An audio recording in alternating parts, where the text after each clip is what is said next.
Salut à tous, j'espère que vous allez bien, c'est Romain et on se retrouve aujourd'hui pour un point mercato que je n'aurais pas imaginé comme ça quand j'ai commencé le brouillon ce matin parce que j'avais peu d'infos, c'était difficile de mettre de la nouveauté, du croustillant dans cette vidéo. Et en fin de matinée, on a eu une véritable bombe, le dossier Kvaratskhelia est reparti de plus belle. Rappelez-vous, l'été dernier, c'était la priorité à ce poste d'ailier gauche, mais on s'était heurté à un De Laurentiis qui demandait trop d'argent, 120 à 150 millions, et Antonio Conte qui voulait en faire la pierre angulaire de son nouveau projet au Napoli. Au final, aujourd'hui, les deux hommes sont ouverts à une vente et les négociations sont en cours entre les deux clubs, même si c'est pas très clair sur la formule et sur les exigences du Napoli. Bien sûr, on reste très prudent face à la tonne d'informations qui sont sorties en très peu de temps aujourd'hui, mais le dossier n'a jamais semblé avoir autant de feu vert. Bref, installez-vous, ça va occuper une grosse partie de cette vidéo, même si pour commencer, on va revenir sur le départ de Milan Skriniar qui devrait lui aussi se décanter dans la semaine. Avant que la vidéo commence, petit placement de produit pour le site Foutufo. Vous trouverez le lien en description avec le code à entrer si vous voulez 15% de réduction sur votre commande, ainsi que toutes les infos concernant les promotions en cours. Actuellement, c'est Noël, donc forcément, elles sont très intéressantes. Je vous invite à aller y faire un tour. Vous trouverez bien entendu des maillots non officiels, non authentiques, mais d'excellente qualité, les coutures, les blasons. Mention spéciale au flocage qui tiennent bien sous réserve de les entretenir correctement. Les délais de livraison sont corrects, 15 jours, 3 semaines maximum avec un service après-vente à votre disponibilité. Sa taille normale, ne prenez pas une taille au-dessus de celle qui est la vôtre habituellement. Et bien sûr, vous trouverez votre bonheur en matière de maillots actuels sur la saison avec tous les flocages patch possibles, des maillots rétro, beaucoup de clubs représentés, les équipes nationales, d'autres sports aussi, la NBA, la Formule 1, des chaussures. Donc voilà, n'hésitez pas à aller y faire un tour. Et bien sûr, on les remercie, c'est eux qui régalent. Alors, nous sommes le 9 janvier et on a le premier dossier très concret sur ce marché des transferts au PSG. Jusque-là, c'était très calme et on pouvait le comprendre. D'abord, nos résultats en Ligue des Champions vont influencer notre comportement sur ce mercato. Ça sert à rien de recruter si derrière tu n'as que la Ligue 1 et la Coupe de France à aller chercher.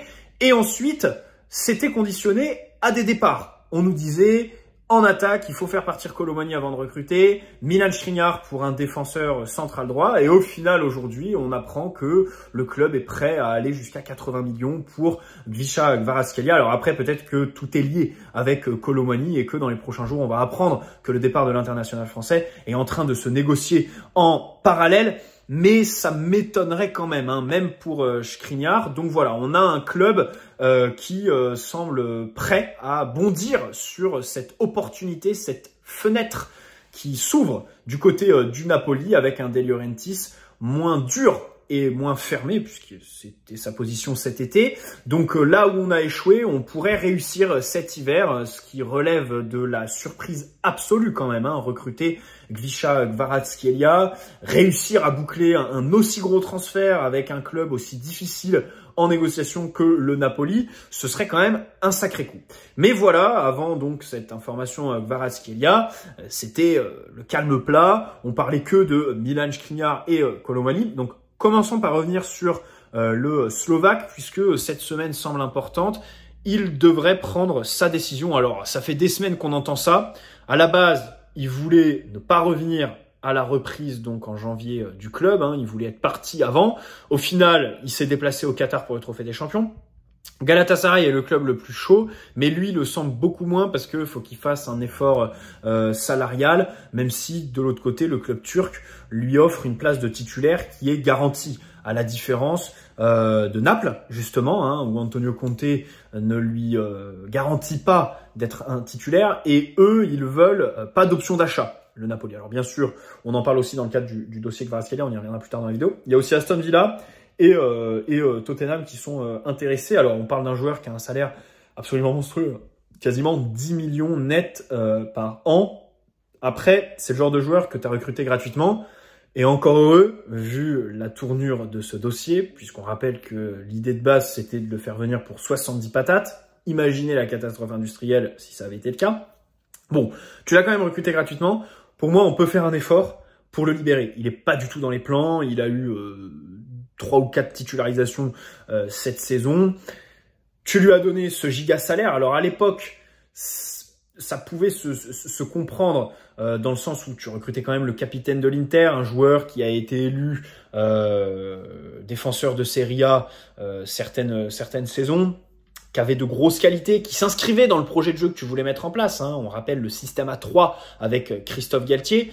Le drame, c'est de lui avoir donné ce même salaire dans un contexte complètement différent. Un joueur qui était blessé depuis 6 mois, surtout au dos, et ça s'est ressenti derrière dans son appréhension des duels et des duels aériens plus particulièrement, et tu n'as pas renégocié donc le salaire à la baisse ou la durée du contrat par exemple. Sur un joueur un peu vieillissant qui arrive avec un dos en vrac, donner 50 contrats, bon, t'aurais pu lui dire on part plutôt sur un 3+1, voilà. De toute façon, personne en Europe ne lui aurait donné pareil, vu l'état dans lequel il était. Dans tous les cas, tu l'as recruté gratos, c'est ta responsabilité, celle de Luis Campos, clairement, autant Colomoni, c'est Nasser, Skriniar, c'est Campos, tu peux faire un effort.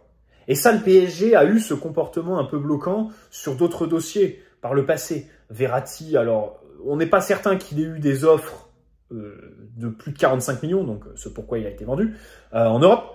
Mais tu as attendu la fin du marché des transferts européens pour au final le forcer un peu à aller au Qatar.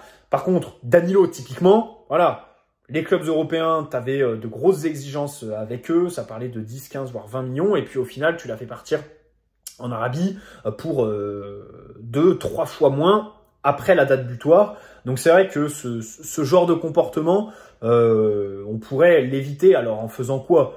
Il y a une info qui dit que Skriniar veut que si le Napoli lui propose moins que son salaire actuel, le PSG paye la différence. Bien sûr, n'allons pas jusque-là. Mais tu peux le laisser partir gratos, tu vois. Voilà. Allez, il s'assoit sur son salaire du PSG pour prendre un salaire moindre ailleurs. Mais tu casses le contrat, tu le fais partir gratos. Comme ça, le club en face n'a pas d'indemnité à sortir et peut le remettre en prime à la signature pour lui, par exemple, pour compenser. Même s'il n'arrivera jamais à ses 10 millions nets, à moins qu'il aille, bien sûr, dans les pays exotiques du Golfe. Bref. Voilà, pour Campos, sur ce dossier, il y a un goût amer, c'est ce qui est dit dans l'équipe. C'est comme j'ai dit, hein, c'est sûr que c'est un dossier 100% pour lui, qui voulait le recruter 70 millions en 2022 pour ta défense à 3 que tu as abandonné en cours de saison avec Christophe Galtier, et encore plus quand tu as recruté Luis Enrique et son fameux 4-3-3. Même si aujourd'hui, si on veut être taquin, bon, la base à la relance, c'est à 3 défenseurs. Mais on n'est pas non plus sur un 3-5-2 comme celui que Skriniar avait à l'Inter, d'ailleurs sous Antonio Conte, qu'il pourrait retrouver au Napoli cet hiver. Bon, sur le joueur, j'ai été très déçu parce que j'avais beaucoup d'attentes sur ce recrutement. Au final, on a vu qu'au-delà du jeu avec ballon, sur les qualités qui étaient présentées à son arrivée, il n'a même pas répondu présent. Donc la capacité à être dur sur l'homme, à bien lire les trajectoires aériennes, gagner les duels dans ce compartiment-là. C'est vrai qu'on a été très très déçus. Tout ça renforcé, je pense aussi par ces trucs de motricité, son body language qui ne respirait absolument pas la sérénité et qui faisait que quand tu le voyais avec le ballon ou faire un duel, bon, t'avais un petit peu peur. Alors c'est vrai que cette saison, il a fait ses matchs, mais on parle de 3 ou 4 titularisations contre des clubs bas de tableau de Ligue 1, des matchs pas importants. Donc bien sûr, échantillon trop peu représentatif pour dire qu'on va le regretter. Pour le remplacer, il y a eu plusieurs pistes, comme Ilya Zabarny, l'Ukrainien de Bournemouth, d'ailleurs qui fait la paire avec Dean Howson, qui est très coté en ce moment et qu'on pisté cet été, rappelez-vous, quand il était encore à la Juve. Loïc Tanzi a dit que donc Zabarny, le défenseur ukrainien, a refusé de venir au PSG parce qu'il y a Safonov, qui est gardien russe. Un gardien russe et donc un défenseur central ukrainien, donc 2 postes qui sont très liés, qui ont besoin de se parler sur le terrain. En fait, il avait peur qu'il y ait des petits conflits par rapport à la situation géopolitique. Le PSG serait même allé jusqu'à réfléchir à se séparer de Safonov. Mais bon, ils ont abandonné l'idée. C'est dommage parce que il n'est pas question de préférer un Ukrainien à un Russe en fonction de nos positionnements sur la guerre en cours. Il est question de préférer un défenseur jeune, prometteur, qui fait ses preuves en première ligue, qui a des qualités qui collent complètement avec ce que veut Luis Enrique en fait dans cette équipe, donc central droit qui serait capable à terme de remplacer Marquinhos et faire donc la paire avec Pacho qu'on a très bien recruté cet été, par rapport à un gardien russe inconnu au bataillon quand il arrive, alors que l'autre il est en première ligue, qui a 25 ans et qui pareil a d'énormes ressemblances avec Donnarumma, en ce qu'il est assez peu moderne, notamment dans son jeu au pied et même dans les sorties. On l'a vu contre le Bayern. Il y avait une info de Romain Molina juste après le mercato qui disait que ce recrutement de Safonov était purement politique et que c'est le Qatar qui l'a imposé à Luis Campos et Luis Enrique. Je peinais vraiment à croire à cette info parce que Luis Enrique l'a préféré tout le temps quand Donnarumma était pas là à Tenas qui est quand même un joueur voulu par Luis Enrique, ça tout le monde le sait, c'est un dossier de Luis Enrique parce qu'ils ont le même agent et parce qu'il le connaissait de la Masia. Mais au final, Tenas est clairement numéro 3 et Safonov a joué, même en Ligue des Champions, 2 matchs, notamment un où Donnarumma était disponible contre le Bayern et où il a été préféré. Donc c'est vrai que je me disais, sportivement, voilà, le staff doit trouver son compte et a dû valider. C'est pas un truc politique imposé par le Qatar. Après, cette info de vouloir s'en séparer dès le premier mercato, bon, peut-être donne du crédit, mais je crois quand même pas à cette histoire de Qatar qui a imposé le deal. Voilà. Passons à l'autre gros dossier, bien sûr, Kolo Muani pour le départ, qui multiplie les pistes ces derniers jours. Alors, je trouve ça un peu bizarre, hein, parce qu'on a multitude de clubs qui sont associés, rien de bien concret. On a l'impression que le club ou l'entourage du joueur force un peu les choses en s'inventant un peu des prétendants, parce que ça bouge pas beaucoup. Alors après, ils ont tout intérêt à attendre la fin du mercato pour qu'on soit sous pression et qu'on accepte un prêt sans option d'achat ou qu'on prenne une partie du salaire en charge. Alors au début, le PSG parlait de le vendre 60 millions. Je pense que ça va être compliqué. On avait reçu une offre dans ces eaux-là de Dortmund en tout début de mercato l'été dernier. Mais aujourd'hui, ils sont plus du tout cités, le Borussia. Alors que Malen veut rejoindre Aston Villa. Alors il y a un différent parce qu'il demande 25 millions alors que Aston propose que 18. Donc on va voir s'ils vont réussir à faire partir leur attaquant, auquel cas il pourrait se positionner sur ce marché et pourquoi pas sur Kolo Muani. C'est vrai qu'il n'y a aucun club allemand qui s'y intéresse, alors que c'est le championnat où il a fait ses preuves et où il pourrait absolument se relancer. Alors il y a Leipzig vite fait, mais c'est pas du tout concret, comme Chelsea et le Milan AC. Par contre, les 3 favoris, c'est Tottenham, Manchester United et la Juve. Alors la Juve, je ne sais pas trop ce qu'ils font là, surtout que ces derniers jours, ce sont vraiment les numéro 1 favoris sur le dossier. Ça a même parlé d'un échange avec Vlahovic, auquel je crois assez peu. J'aime bien Vlahovic, même si c'est vrai qu'il a globalement déçu depuis qu'il a rejoint la Juve pour plus de 70 millions, on le rappelle. D'ailleurs, un transfert fait lors d'une fenêtre hivernale, si je dis pas de bêtises. Donc depuis, il y a eu les histoires de pubalgie, des histoires extrasportives où tu peux t'interroger sur son implication ou sa vie privée, est-ce qu'elle est en adéquation avec celle que devrait avoir un sportif de haut niveau. Et puis sur le terrain, bon, c'est un joueur qui bien sûr est un buffle, hein, avec une vraie finition machin, mais Luis Enrique, je pense que techniquement, ça rentre pas du tout dans le moule, quoi. Le moule dont on nous parle, là, on n'est clairement pas dedans. Et donc, pour Kolo Muani et la Juve plus spécifiquement, là c'est pareil, le moule, c'est plutôt le moule financier. Ils ont pas un rond. Je sais pas comment ils pourraient nous satisfaire, et même Kolo Muani avec le salaire. Alors, passons bien sûr au poste d'ailier gauche, qui a toujours été une priorité au PSG. C'est vrai que chez les supporters, on a des débats au poste de numéro 9, à droite. On sait qu'au sein du club, oui, Luis Campos discute avec des numéros 9, hein, Osimhen, Gyökeres, on sait qu'il parle avec les entourages.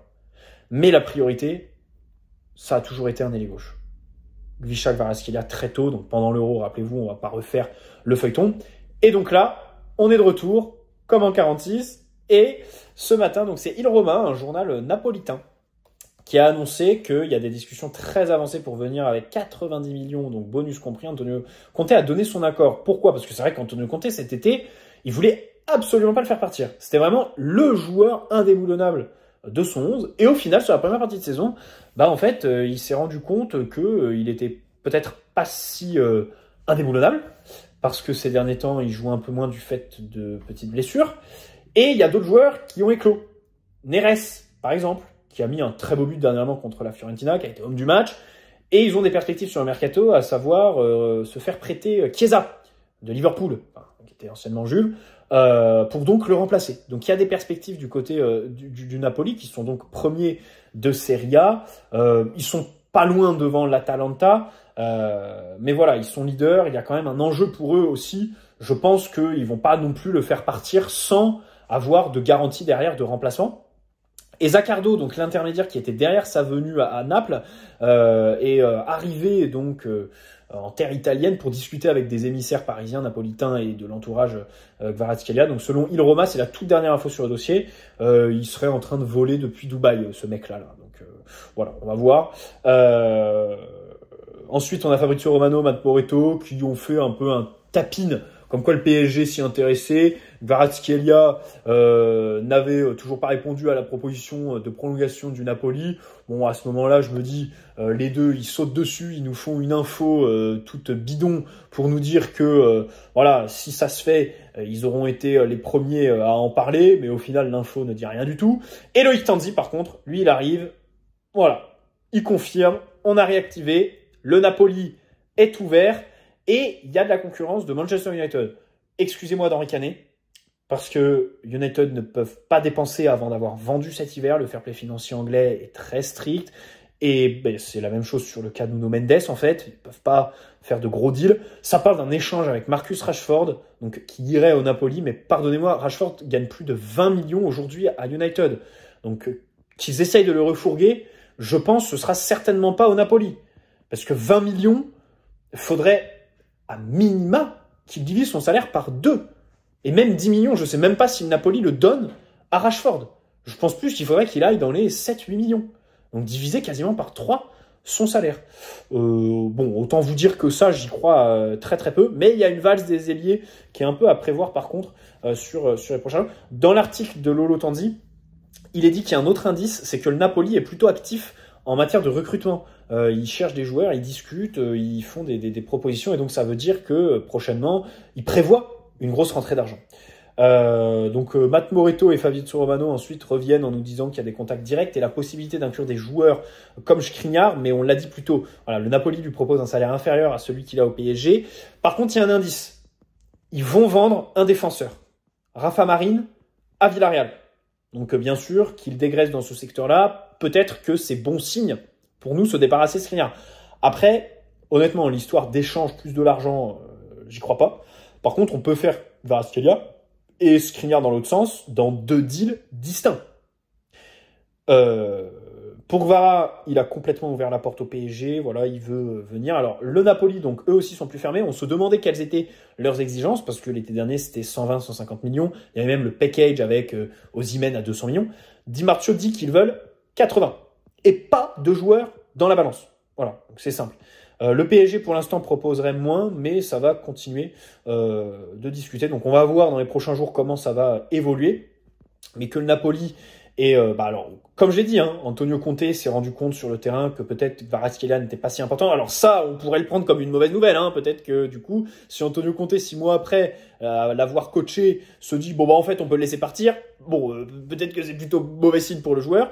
Et puis après, bon, il y a aussi De Laurentiis, une prolongation qui est sur la table depuis le mois de novembre, le joueur qui n'y a pas répondu. Peut-être qu'ils se disent, à un moment donné, il va falloir vendre au bon moment pour éviter ensuite de se retrouver la queue entre les jambes et le sous-vendre par rapport à ce qu'on peut faire aujourd'hui. Enfin, je pense que cet été déjà, le PSG était capable de mettre 100 millions. Hein. Il y avait certains échos qui allaient dans ce sens-là. Je pense qu'on les aurait mis les 100 millions cet été. Et ils refusaient. Et là, tu vois, on part sur des bases de 80 millions. Donc potentiellement moins au final. Pour le joueur, vous connaissez mon avis, hein, je l'adore. Voilà, on en parle depuis, ça va bientôt fêter ses 1 an, l'intérêt de cette chaîne YouTube pour Kvaratskhelia.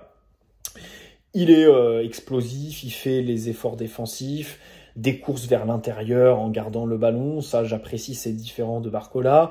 Les frappes de loin, pareil, la capacité à faire des statistiques, même si cette saison un peu moins, hein, il a que 5 buts. Et surtout en Serie A, je crois qu'il est sur une grosse disette, plus longue que celle de Barcola. Kvara n'a pas marqué depuis fin octobre, Barcola depuis le 9 novembre, le doublé contre Angers. Kvara a eu quelques petits soucis physiques aussi entre-temps à noter, et puis surtout, le Napoli est leader, mais en ayant marqué que 30 buts. Hein.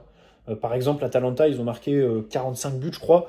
Donc voilà, bon, c'est une équipe d'Antonio Conte, quoi. C'est pas un style de jeu dans lequel tu fais des statistiques. Là, bien sûr, avec la domination outrageuse du PSG de Luis Enrique, je pense que ce serait un peu plus gonflé, les statistiques, pour Kvaratskhelia. Après, peut-être que si j'avais un défaut à lui trouver, c'est un manque de vitesse pour un ailier. C'est vrai qu'on ressent déjà ça avec Désiré Doué, par exemple, aujourd'hui. Alors après, je pense que Kvaratskhelia est meilleur que les deux, hein, Barcola comme Désiré Doué, pour gagner des 1 contre 1. Pour dribbler, voilà, c'est un très bon dribbleur, pour repiquer dans l'axe. Après, quand il faut prendre le ballon et courir sur 30-40 mètres, je trouve que parfois, il tire peut-être la charrette. Après, le PSG, on le sait, ne joue pas vraiment en transition, donc il ne serait pas amené à courir justement sur 30-40 mètres. Et pareil, est-ce que Luis Enrique demande à ses joueurs de prendre la profondeur? Donc en gros, de courir vite. Pareil, la réponse ici est un peu non. Voilà. Un joueur dribbleur qui fait des courses vers l'axe, moi j'aime beaucoup. Après, faut voir dans le contexte collectif. C'est-à-dire que je le vois meilleur que Barcola et Désiré Doué, mais sur ce côté gauche, souvent quand tu es ailier, c'est pas des 1 contre 1 que tu joues. C'est des 1 contre 2, tu es en infériorité numérique, Nuno Mendes ne monte pas, et ton relayeur te propose quasiment rien. Donc voilà, cette capacité à surperformer, à vraiment sortir du lot et être très autonome sur ce côté.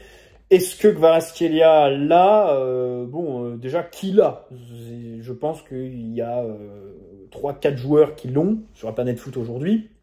Et c'est les tout meilleurs, les Vinicius et tout ça. Lui peut-être est un cran en dessous, c'est vrai. Faut pas le voir non plus comme le sauveur de notre attaque, hein, parce que c'est vrai aussi que c'est un joueur dans le dernier tiers qui parfois peut manquer d'explosivité, faire des choix un peu individualistes aussi. Mais voilà, moi je pense qu'il se fondrait parfaitement dans ce que veut Luis Enrique, donc ailier gauche et ailier droit, aussi capable de jouer faux neuf. Ça, c'est à prendre en compte. Après, quand tu recrutes un joueur, voilà, y a cet enjeu avec Luis Enrique qui aime bien balader les joueurs un peu partout. Mais au final, à chaque match, ce sont des consignes différentes. Et le joueur, il en pâtit dans ses prestations parce qu'il n'y a pas de continuité. C'est des repères qui changent à chaque fois. Et c'est vrai que si on le recrute, bon, j'espère que c'est pour le pérenniser, soit ailier gauche, soit faux neuf, comme on veut, mais pas le balader à chaque match sur le front de l'attaque. Après, en termes de politique sportive, faire un transfert pareil en hiver, c'est fort. C'est très fort. Alors, si on voit le verre à moitié vide, on est en retard, parce qu'on aurait dû le faire l'été dernier. Mais si on voit le verre à moitié plein, en termes de planification sportive par rapport à l'été prochain, on est en avance. On recrute notre ailier gauche titulaire, et l'été prochain, on pourra se concentrer sur le 9 ou le côté droit, avec Mohamed Salah, avec son espèce de déclaration ambiguë qui a un peu été mal traduite, mal comprise, comme quoi il dit ce serait ma dernière année à Liverpool, mais il y a ambiguïté parce que ensuite il revient sur les négociations et en gros dit un peu la même chose que ce qu'il disait depuis des mois. Mais voilà, le poste de 9 aussi. Peut-être que tu vas pouvoir attaquer. Alors après, c'est sûr que là, c'est quand même beaucoup plus compliqué les attaquants. Alors en ce moment, ça parle de Isaac, de Newcastle, mais je ne sais pas si on se rend compte. Il demande 180 millions pour lui. Alors c'est vrai que c'est un club qui d'habitude a des besoins de fair play financier. Et donc peut-être tu pourrais les forcer à le vendre beaucoup moins. Mais je crois qu'ils l'ont acheté assez cher, si je dis pas de bêtises. Et il a un long contrat, énormément de prétendants. Donc c'est vrai que là on parle d'un joueur qui est quasiment impossible à sortir de Newcastle. Et encore plus en hiver. Donc voilà. Donc c'est vrai que là-dessus, faire Kvaratskhelia, ce serait vraiment pas mal. Surtout que au début, je disais oui, le mercato est conditionné à ce qu'on va faire en Ligue des Champions. Typiquement, ce genre de dossier, tu peux les faire, peu importe l'issue en Ligue des Champions, parce que c'est un dossier long terme. Il sera titulaire la saison prochaine. Voilà, c'est un dossier que tu ferais quoi qu'il arrive, même si tu en avais l'occasion, l'été prochain. Et voir Luis Campos faire un tel transfert, ce serait positif. Parce que Colomoni, 95 millions, évidemment, c'était Nasser. On doutait quand même de ses capacités, on doute toujours, à faire des transferts hors Portugal, les trucs de grands joueurs, Kimmich, Alvarez, Rodrigo. Alors c'est vrai que si Kvaratskhelia signe cet hiver, ça voudrait dire qu'un Rodrigo par exemple, qui est quand même qui risque d'être sur le marché des transferts l'été prochain, ne sera pas pour nous. C'est vrai qu'il y a Rodrigo aussi qui probablement le sera, et peut-être que Manchester City rafleront la mise. Donc c'est vrai que là-dessus aussi, c'est le seul joueur qui me fait un peu hésiter sur Kvara. C'est cette possibilité d'avoir Rodrigo l'été prochain, sinon je fonce cet hiver sur Kvaratskhelia. Voilà. Écoutez, alors il y a une autre piste. Il y a une autre piste qui me plaît aussi, je dois le dire. Je dois donner mon avis sur Garnacho. Garnacho de Manchester United, parce qu'en Angleterre, il y a eu des bruits ces derniers jours comme quoi on s'y intéresserait, on le suivrait, puisque United, comme je l'ai dit, face à leurs problèmes de fair play financier, serait ouvert à une vente de l'Argentin de 20 ans, donc grand fan de Cristiano Ronaldo. En plus, il est en partie formé à United, donc le vendre, ce serait très intéressant en termes économiques. Sous Amorim, il joue moins. Il a même été écarté du groupe lors du derby contre City, comme Marcus Rashford, parce qu'il lui est reproché donc un manque d'implication à l'entraînement, et aussi, je crois, de faire fuiter les compos dans la presse. Donc, au final, voilà, il est dans une situation un peu compliquée. Mais cette saison, il a tout de même une trentaine de matchs, avec 8 buts et 4 passes D, je crois. Donc, je trouve ça pas mal à 20 ans, ce qu'il fait. J'aime bien ce joueur que je trouve assez courageux, explosif, la vitesse, il l'a. Même la finition, capable de marquer des buts. Voilà, il y a des saisons à plus de 10 buts. Après, c'est vrai que c'est une personnalité qui est très clivante. Et même le joueur l'est. Donc je comprends parfaitement que vraiment les avis aillent d'un extrême à l'autre. Moi, personnellement, c'est une piste quand j'ai vu sortir qui m'a plu. Mais après, voilà, si tu fais Kvara, non, c'est terminé. Et je pense que ça n'ira absolument pas plus loin pour Garnacho et United. Alors, on parle du poste d'ailier gauche depuis tout à l'heure. Et c'est vrai que c'est la priorité depuis juin dernier, globalement. Et il doit être renforcé. Mais j'aimerais aussi mettre en avant le côté droit, qu'il ne faut pas oublier, parce qu'à gauche, du coup, Barcola est moins bon, mais tu as l'éclosion de Désiré Doué. Parce que là, on dit, oui, si Kvaratskhelia arrive, Barcola sera sur le banc. Je trouve que c'est déjà à moitié le cas, avec la montée en puissance de Désiré Doué sur le mois de décembre. Et donc, tu es quand même assez fourni numériquement, tu vas rajouter un joueur. Alors qu'à droite, alors certes, Barcola peut aussi jouer à droite, mais on ne l'a plus vu à ce poste depuis la Ligue des Champions l'année dernière. Je crois que c'est son entrée à la mi-temps au match aller du Barça. Et d'ailleurs, il fait une bonne entrée. Il se crée des occasions et tout ça. Il fait vraiment mal à la défense côté droit contre le Barça. Depuis, on l'a pas vu, tu vois. Désiré ailier droit, c'est vrai qu'on l'a vu, notamment à l'Emirates cette saison. Il a fait un bon match aussi contre Strasbourg en octobre à ce poste-là. Mais globalement, Lucien Riquet ne veut pas le pérenniser à ce poste. Et c'est vrai qu'à droite, je n'oublie pas la mise en concurrence qui est nécessaire pour Ousmane Dembélé et mettre quelqu'un qui t'apporte aussi quelque chose de plus concret que Lee Kang-in. Alors, il y a le dossier Salah, comme j'en parlais. Il y a aussi en interne Ibrahim Mbaye qui est en train d'éclore, qui est tu peux à la fois le mettre ailier droit et ailier gauche. Peut-être que le club lui laisse une petite place ailier droit, mais voilà, je trouve qu'il faut pas oublier ce côté droit, alors qu'à gauche, voilà, on a Désiré Doué et Barcola qui sont là, mais il faut quand même recruter en attaque, et puis surtout Kvaratskhelia, au-delà du poste d'ailier gauche, peut jouer faux neuf par exemple. J'espère que cette vidéo vous aura plu. N'hésitez pas à poser un like si c'est le cas, vous abonner si ce n'est pas déjà fait. On se retrouve samedi pour faire donc l'avant-match PSG Saint-Etienne. D'ici là, je pense qu'on aura des updates sur ce dossier Kvaratskhelia. Et je vous souhaite une très bonne fin de semaine à tous. Ciao les amis, prenez soin de vous d'ici à la prochaine vidéo.